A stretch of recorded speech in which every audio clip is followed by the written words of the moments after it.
Nous ne nous en apercevons pas, mais sous nos pieds, se tient un dense maillage de canalisations d'eau potable. On y distingue les canalisations qui servent au transport et à l'approvisionnement de l'eau potable au quotidien, et les canalisations de secours, qu'on appelle interconnexions. Cet enchevêtrement de tuyaux par des usines de production d'eau passe par les réservoirs, qui se présentent sous forme de châteaux d'eau ou de bâches enterrées, et enfin dans les maisons et immeubles.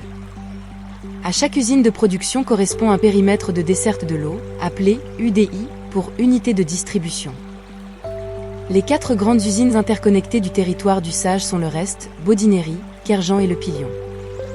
Il existe également d'autres usines, hors du territoire du Sage, avec qui nous sommes interconnectés pour une sécurisation mutuelle. L'usine du Rest prend son eau dans le Coatoulzar, affluent de la Pinzée. Sa production journalière maximale est de 12 000 m3. L'usine de Baudinerie prend son eau dans la Pinzée à Causeporce et au captage de Baudinerie. Quotidiennement, l'usine peut produire 2100 m3 maximum. L'usine de Kerjan prend son eau dans le Dourduf à Trévien-Cauze. Le volume d'eau potable maximal produit est de 4000 m3 par jour.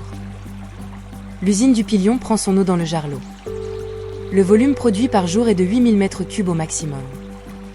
Ce volume maximal d'eau produit par jour est fixé par le préfet en fonction de la capacité de la rivière à donner de l'eau pour satisfaire les différents usages. Nous sommes nombreux à avoir des besoins en eau. Il en faut pour boire, faire la cuisine, prendre une douche, faire la vaisselle, faire la lessive, irriguer les cultures, donner à boire aux animaux d'élevage et faire fonctionner nos usines et industries.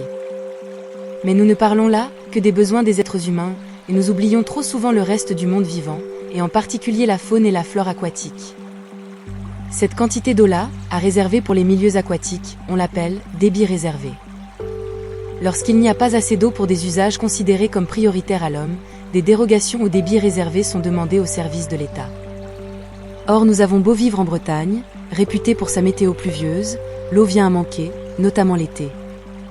Et depuis une dizaine d'années, les demandes de dérogation au débit réservé sont de plus en plus nombreuses. Alors même que les besoins des 2 usages les plus consommateurs, l'eau potable et l'activité agricole, n'ont pas augmenté.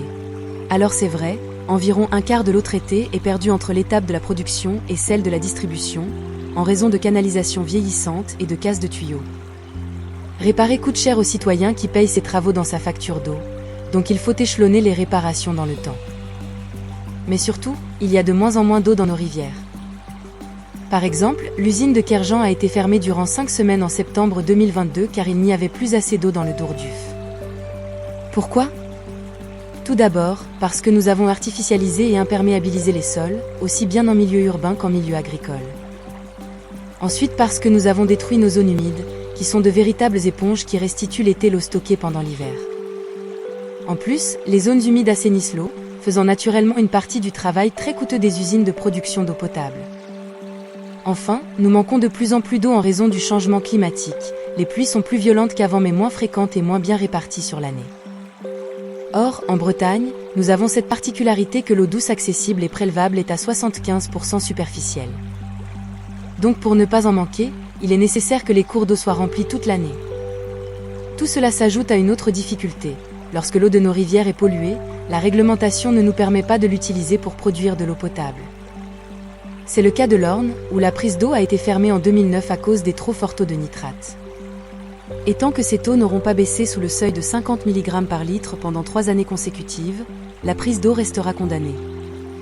L'objectif est de la rouvrir au plus vite car il s'agit d'une rivière avec un important débit, qui sécuriserait l'adduction d'eau potable de l'ensemble du territoire, tout en limitant les pressions sur les milieux aquatiques.